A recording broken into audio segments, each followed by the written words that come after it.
This happened just a few hours before posting. I'm currently off of work and decided to deliver for DoorDash to get some money on the side. I was on my way to deliver someone's food when I had accidentally almost hit this guy while changing lanes. I don't know if I just didn't see him or if he sped up to get in front of me or whatever, but he took it very personally. I went back into the left lane and he sped up and brake checked me. Then I stopped at a red light and he got out of his car and hit my window. The light turned to green, so I just sped off, and then he pulled up next to me at the next light. He was shouting at me a bunch of nonsense, so when the light turned green, I sped off again and I thought I lost him. I delivered the food and decided to go home. On my way home, he had found me and pulled up next to me yet again and shouted at me again. I called my dad while I tried to lose him again. Eventually, I had pulled into a gas station and he drove off. My dad came and we talked. While we were talking, I saw a car that looked like him drive by, but I'm not sure if it was him or not. After that, my dad and I just drove home.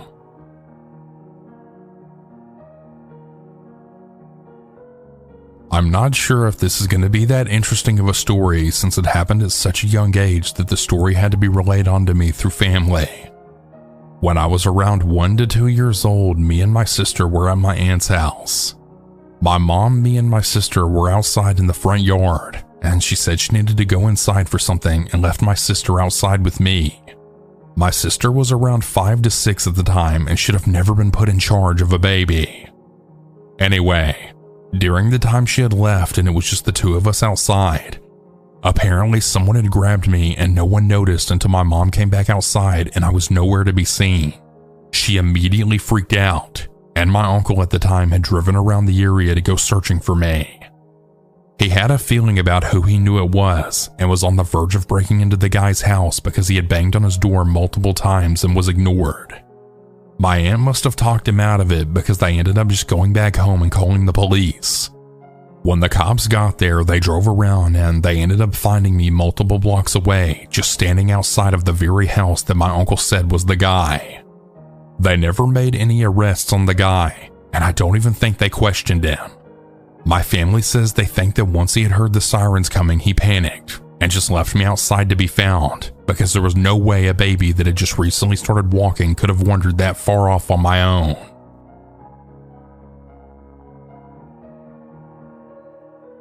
For context, I'm a 27-year-old male. At the time of the story, I had just turned 22. I got a new job at a company named Cisco Foods.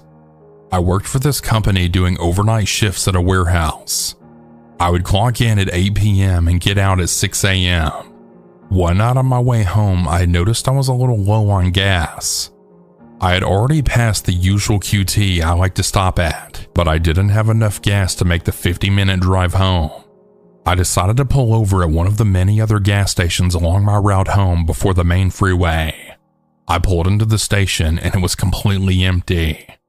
I was gonna pay at the pump, so I grabbed the pump and put it in my car. I selected my gas type and started pumping. I locked the pump so it would go on its own and pulled out my phone and started watching YouTube videos. About 45 seconds passed when I looked up and saw a disheveled-looking man with a dark hoodie approaching me. I instantly knew something was wrong. He was walking straight towards me, maybe about 40 feet or so. I decided to speak to him. "Hey, are you okay?" No response. He kept approaching, picking up his pace. He was about 15 feet from me when I saw him draw a knife from his hoodie pocket. My stomach dropped. I was shaking. In a moment of flight or fight, I ripped the pump from my car, spilling gas and failing to put my gas cap back on. I ran around my car to the door, but I was too slow. I turned around and he was right on my heels, and in pure panic, I swung a lame right hook that loosely connected with the man's head. He had swung his knife at me when I did this, cutting my hand and my cheek, but then dropped the knife afterwards due to my feeble attempt at fighting him back. He went to retrieve the knife, and as he did, I had hopped in my car and peeled the hell out of there. I drove until I was about 10 minutes from home when I realized I was bleeding. When I got home, I had ran to my grandpa, who usually wakes up early in the morning to read his book and drink his coffee. and I just cried to him, telling him everything that just happened. He took me to the police station to file a report, and thankfully my cuts were minor and healed fine. I've never really been in any kind of fight or physical confrontation, so this to me was the scariest moment of my life. The lesson I learned from this was to always keep your head on a swivel and to never stop at any desolate empty gas stations. Stay safe, everyone. I'm a 21-year-old female, but this encounter happened when I was just 7 years old. I lived in a trailer park / neighborhood where there were 2 bus stops, one at each end of the neighborhood. I lived in the middle, so I had a 10-minute walk home, but I had always walked with my friends and older brother. We were new to the neighborhood, so we didn't know about who to really worry about. But my friend, who we'll call Maria for privacy, had always told me to watch out for the red van. The red van lived in the front where we got picked up and dropped off by the bus. One day on our way home, Maria had stopped to tie her shoe just down the road from her house. We were halfway to my house. When we looked up, I saw the red van driving down the street, and being so young and dumb, I had pointed at it and said, "Hey, is that the van you always tell me about?" To which she said yes. We were watching it drive away in the direction of my house, but then it quickly stopped and turned around, now coming at us very quickly. We got up and ran towards her house as soon as it turned down her road. My brother's friends had told my brother and I to go run through the woods, which has a trail that leads to our house. I ran like hell all the way home. A couple of weeks go by, and again I'm walking home from school when I see the red van parked in my driveway. I stood back in terror as I saw the old mangy-looking guy and my dad talking. After gaining the courage to finish walking home, my mom comes out and quickly tells me to come inside. She told me that she didn't want me going outside until the guy left, but never told me why. Come to find out, he's registered and he was selling my dad drugs. My parents ended up splitting up shortly after due to unrelated reasons of the guy, and we left the trailer park, but I'll forever stay away from all creepy vans.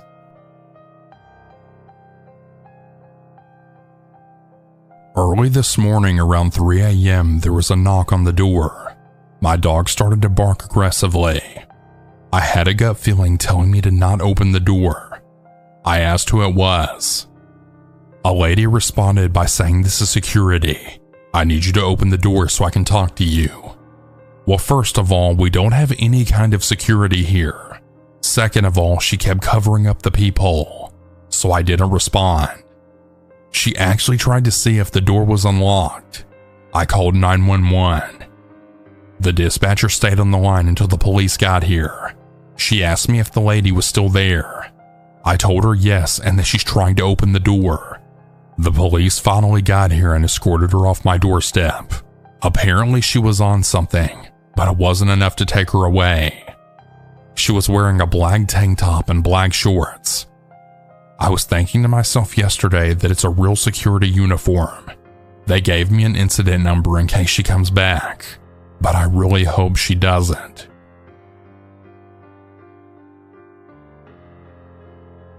When I was about 12 years old, I was still living in Las Vegas. At the time, my mom and I were babysitting one of our friend's daughters who was about 2 or 3 years old. My parents, the little girl, and I walked to the gas station next to our apartment complex to go get some snacks. My dad was talking to someone, so my mom, the little girl, and I wanted to leave and figured my dad would catch up. The way it's set up was that the apartment complex next to that was a small car wash, then the gas station. We were passing the car wash when there were 2 guys in a white Ranger-looking truck. The passenger rolled down his window and then said to my mom, "So how much would it take for us to take them off your hands?" I looked at my mom and she just told us, "Don't look at them, just keep walking." I think I remember hearing the door start to open, and then out of nowhere my dad comes running out of the store full force yelling, "What the hell do you think you're doing, harassing my wife and kid?" I've never seen someone get back into a vehicle and take off so quickly. Nothing else came of it. We didn't get a license plate number or even remember what they looked like. Please be careful out there. There's a lot of scary people in this world.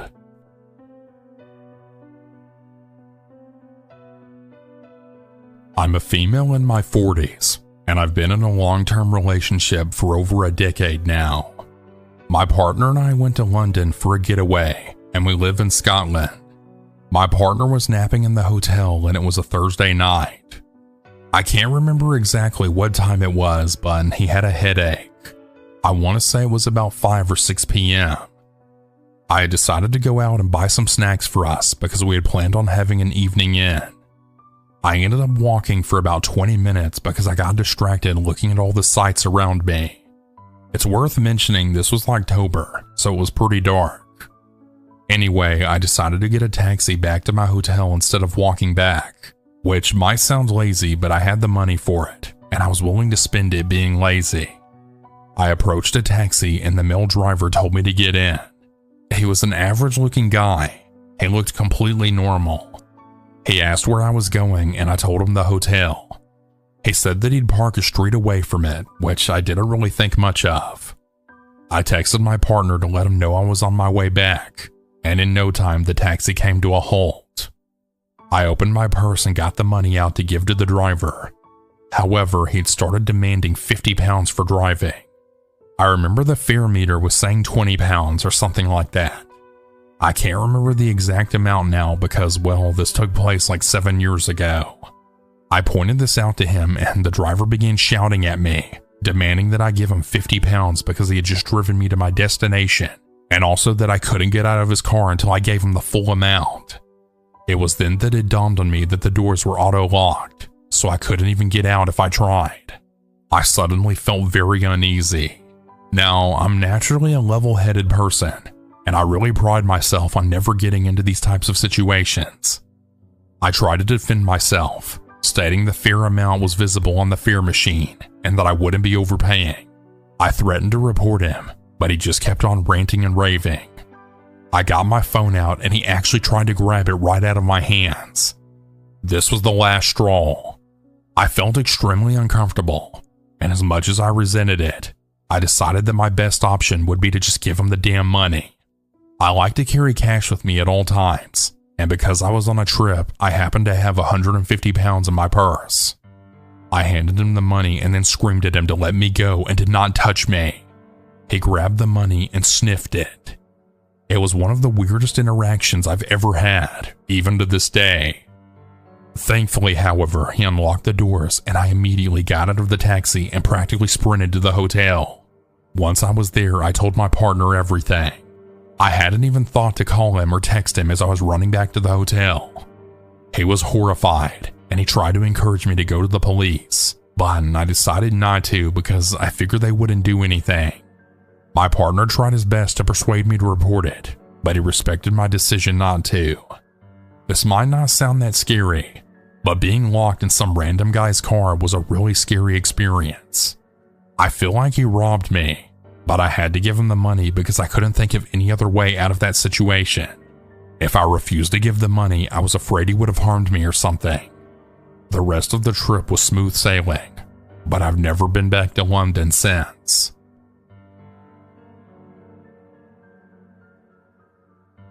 My name is Ryan, and when I was 6 years old, I lived in a kind of sketchy neighborhood. It was pretty small, and in my cul-de-sac was around 3 houses. Anyway, I was playing around in this toy house that I had. It was one of those big ones that you could fit into. A little bit after coming outside, a big white van pulled around our cul-de-sac. It stopped right in front of our house, and probably a middle-aged looking man walked out and started walking towards me. When he finally got to me, he asked, "Well, hello there. Where's your mommy and daddy?" I proceeded to tell him that my mom was watching TV in her room and my dad was at work. As I said this, a wide grin came on my face as he told me, "Hey kid, I bought way too much candy for Halloween and I have a ton of extras. Would you like some?" Now, as a kid, I was always taught that talking to strangers is bad, and that bad people are everywhere. In response to the man, I told him, "I'm not supposed to talk to strangers." His grin then slowly turned into this blank expression. At this point, I was really freaking out and started to cry. The man then grabbed my wrist and started dragging me towards his van. As if an angel came to save me right at that moment, my mom bursted through the front door screaming for me. I started screaming and crying for her as her mother instincts then kicked in. I think my mom scared the guy because he let go of my wrist right away, running back to his van and then sped down our road all while I was still in tears. After that happened, we got security cameras and we brought any of my stuff from the front yard to the backyard. I'm 14 now, and I now know very well that there was no candy in that van.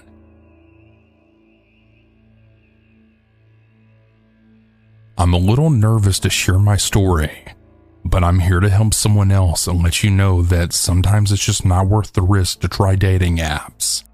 My name is Kayla, and I'm 25. I've been blind in my left eye my whole life, and it comes with many challenges such as dating. Due to my glaucoma, guys would always turn me down, so there was no point in trying to find a good guy in person. I'll admit I thought I wasn't good enough and too disabled to be loved. I used Bumble and had nothing but bad experiences.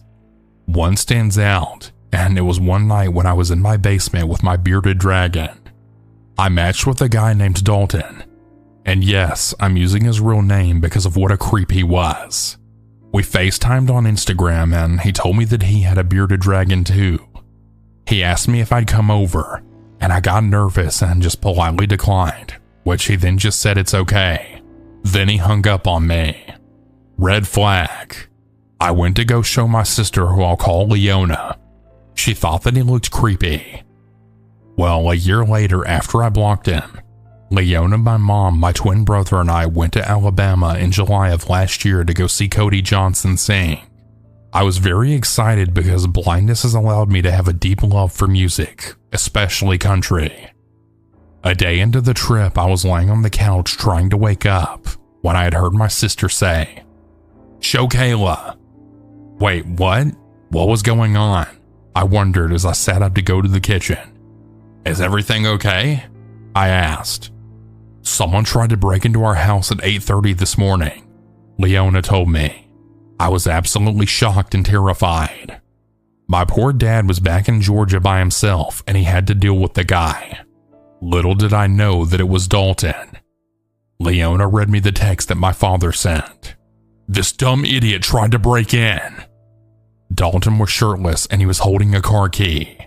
He was shouting revelation. What the hell? Our family dog Georgia began barking, so my dad went to see if she was okay. Then he saw Dalton by the front door. He also went to my freaking window and peered in where my dragon was. When my dad got outside with his gun, Dalton then said, "Your end is now." "Hey man, your end will be now if you don't get off my property," Dad said. Dalton walked up the driveway with his hand raised as my dad got it on video. I felt so ashamed. Was it all my fault? How did he find my house if I blocked him? I should have never gone on Bumble to begin with, and I should have listened to Leona, who always told me to just meet a guy in person. The rest of the concert and trip was fun. I remember my mom saying how thankful she was that I wasn't home at the time, because who knows what could have happened to me. A week later, I was rocking my bearded dragon to sleep when my mom was on Access North Georgia. As soon as she read Dalton's full name, my heart sank when it matched the guy that I'd matched with a year ago. All I can do is thank God that he was caught before anything else happened. Being blind can really suck sometimes when you feel like a failure and have to rely on dating apps to find the one that God may have in store for you. But I'm never doing that again. Dalton made me realize that you can never trust anyone so easily. I just want to say that I'm doing okay now. I've gone to therapy and I work at a bakery now. I'm trying to focus on God and myself before meeting a guy in person. And to Dalton, you really need serious help. Thank you all so much for listening.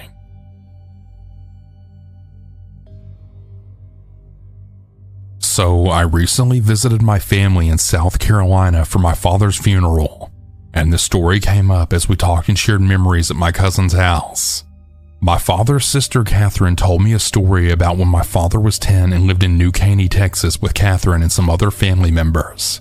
We also found some stuff online all about the incident, which almost left her in tears.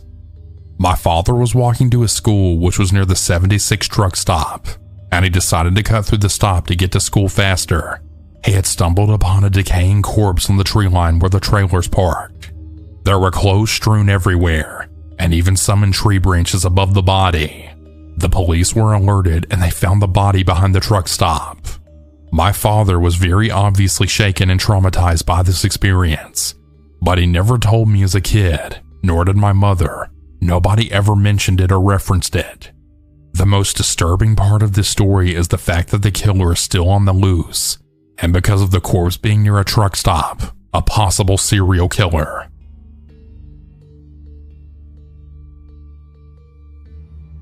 So this happened like 6 years ago when I was like 18 and my dad was still alive. He drove a tractor trailer and was on the road from Sunday night until Friday night. Horrible schedule, and was really tough on a kid who just wanted to hang out with his dad. On Sunday nights at about 11 p.m. to midnight, I would drop him off at his truck so I could use his car to get to class. I'm a big dude, so I wasn't worried about always being out so late. Typically, all I would do is drive him to his truck, drop him off, and then go home and sleep. This night it was particularly late, and he needed some money from the ATM. He used Citizens Bank, but both ATMs were offline because of scheduled maintenance. I know because I called the 1-800 number. They told us they would be back online in about an hour, so me and my pops decided to just sit in the parking lot of a grocery store that had an ATM inside of it. The whole time we were sitting there, a group of guys, about 7 of them, had been walking around the parking lot up and down the street.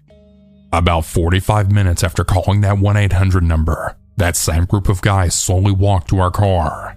There was a car parked to our right. 4 guys stood behind our car, 1 in front of the adjacent car and then 2 at our window. One knocks on my window, a faint smirk on his face, then says, "Hey, excuse me, do you know what time it is?" Yeah, it's 1:30. He then smiles and says, "Sorry, I can't hear you. Can you roll down your window, man?" I know that he could hear me. It was a big window with thin glass. I didn't say anything. I just turned my key and drove away. The guy in front of the adjacent car had shifted in front of my car but quickly moved when he realized I had no intention of letting him stop me. Maybe they wouldn't have jumped us, but who the hell surrounds someone's car at 1:30 in the morning to ask what time it was? They had phones.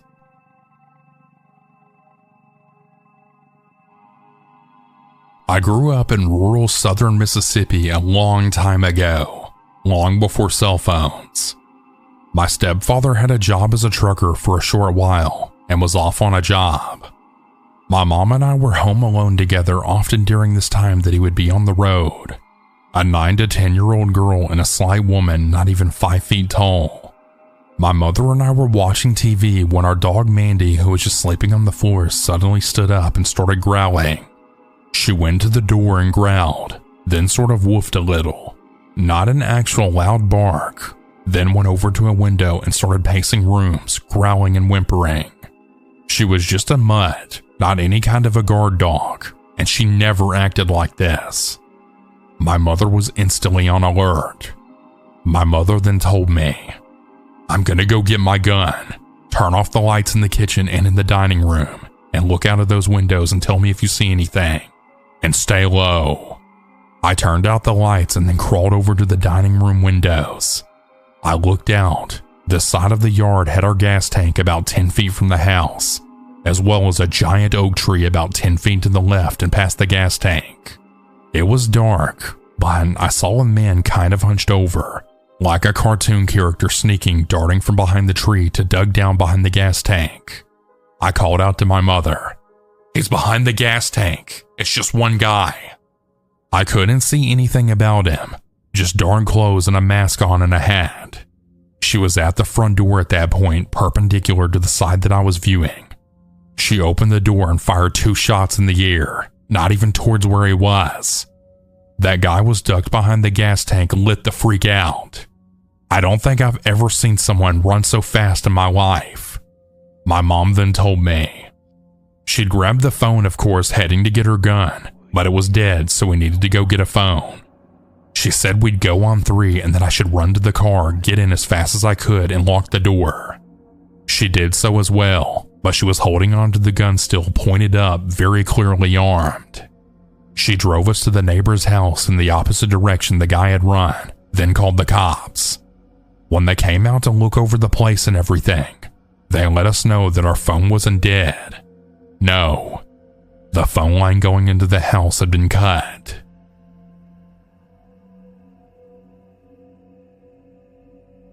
I go to university in Washington. One night I woke up around 3 a.m. to yelling, not bickering between 2 people or an angry man on the phone. It was one man yelling loud enough that it sounded as though he was yelling at someone who was a block away. He was yelling things along the lines of, "I hate you, you piece of crap! I'm gonna kill you, you stupid whore!" So obviously I was terrified.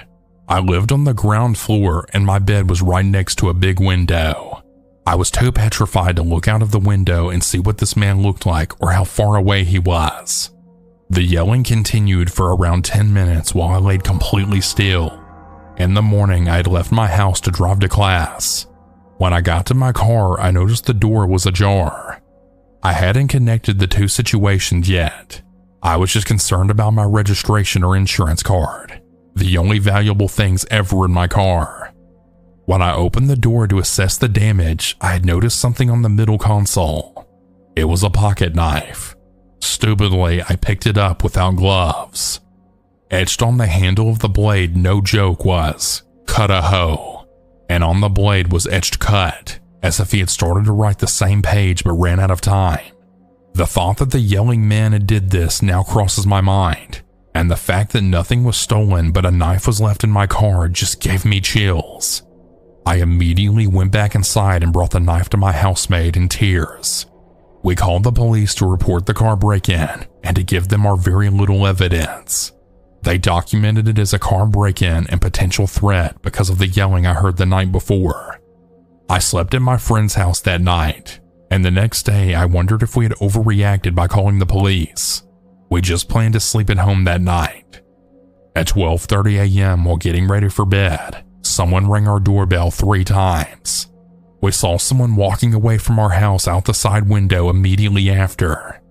This could have been a harmless person with the wrong address, but regardless, my housemate and I were still on edge and went to sleep at different houses. I dropped her off at her boyfriend's about 2 blocks away, and I drove to the same friend's house that I'd slept at the night before. This friend lives maybe 5 blocks away from me in the same neighborhood by the university. I went inside and was getting ready for bed. I was planning to sleep on the couch in the living room right in front of the front window and door. It was 1:30 a.m. and I had been there 10 minutes and was on the couch when I heard the knocking. Knocking is putting it lightly. This was banging. I could see a figure through the blinds, so I sunk down further into the couch so they couldn't see me. The banging continued and I ran upstairs to my friend.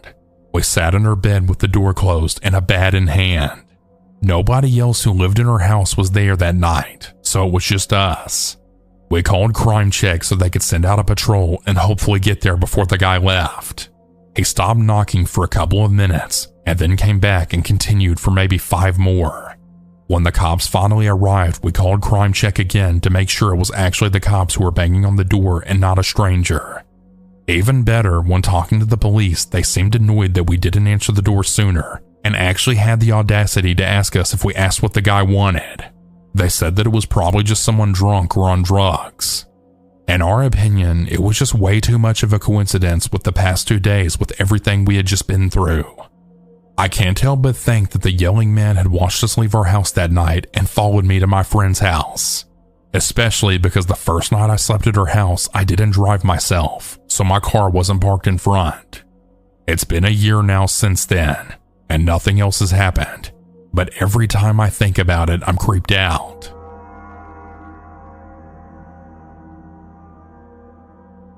In 2011, I was working as a housekeeper in labor and delivery at a local hospital. I was in the middle of cleaning a public bathroom and a flashback hit me. I have PTSD. It happens. I went to my manager and told her what happened. She said we were so overstaffed so I could go home early. I thanked her, clocked out, and walked out to the bus stop. It was daytime when this happened. Since I was still coping with the flashback, I decided to sit in the back of the bus alone so I could be alone and away from everyone. The bus wasn't that full. A man came on the bus and was dressed in a black beanie, black pants, and a black long-sleeve top carrying a large black duffel bag.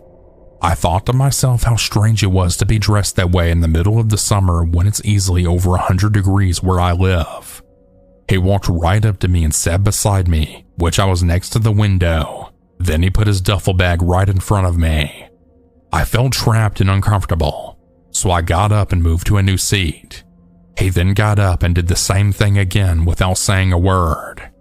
After about the third time this happened, I walked up and told the female bus driver what was happening, and she said that she had recognized him from making circles with his bike around the hospital before getting on the bus. And I told her don't tell me that because I worked there. He followed me to the front, and when the bus driver stopped, he got off and gave me a strange look, as if to say, "Come with me." She told him to get lost and she drove off. I'd like to say that I never saw him again, but I did. And the next time I saw him, he was dressed in black pants and a white top that had the word security written on it.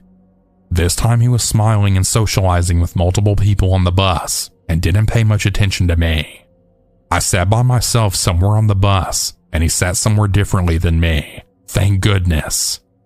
I don't know what to think of him aside from to just stay as far away from him as possible and to use my pepper spray if need be. I also moved 3 years later, and I haven't seen him since. Please stay alert and be safe, everyone.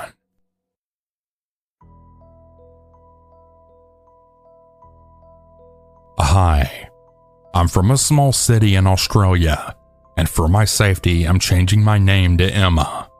This isn't a particular super scary story, but I want to share it to remind everyone to always be cautious about what's happening around you. I've become much more aware of my surroundings since this incident. So to start the story, my name is Emma, and I live in a small city in Australia. I'm a female, and at the time of this event, I was in my early 30s. It was a nice day, and I had needed to pick up some groceries, so I decided to walk. I got to the store safely, bought what I needed, and then put it in my backpack for the walk home. This is when things took a turn and got a little scary. A man in a ute, that's what we call them in Australia anyways. I think you call them trucks in other countries. Well, he had stopped and said hello. This wasn't too unusual for me because my dad had a small business and knew a lot of people, so I thought it might be someone he knew, but it wasn't. The man came back around again, I think after going around the block, and asked how I was. I just kept it simple and said I was good. Then he came around a third time and asked if I wanted a lift home. Now, I wasn't about to get in this stranger's car, so I just politely said, "No thank you," and he drove off. I felt a little better but was still uneasy. I stopped at a park to collect my thoughts, but then I had heard a car pull into the car park. It was him again. I immediately stopped what I was doing, put my phone, keys, and wallet in my pockets, and I had planned to use my bag as a weapon for my defense if need be. As he started to walk toward me, I stood up and made sure to keep a good distance between us. He asked me again if I wanted to lift home, and I just said, "No, I don't." He took a step forward and I took a step back. At this point, I was getting fed up with him, and I decided to just stop responding. I think he realized that I wasn't falling for his tricks, and he walked off. Before I turned around to continue my walk home, I made sure that he wasn't following me. I stopped at the train station for 10 minutes just to be sure, then walked the rest of the way home. I made it home safely, and I haven't seen him since. Hey everyone, that's about it for today's stories. If you have your own story that you would like to send, you can send it in at southerncannibal.com, or you can email it at southerncannibalstories@gmail.com. I look forward to telling your story. Have a good night or good day, everyone. And remember to always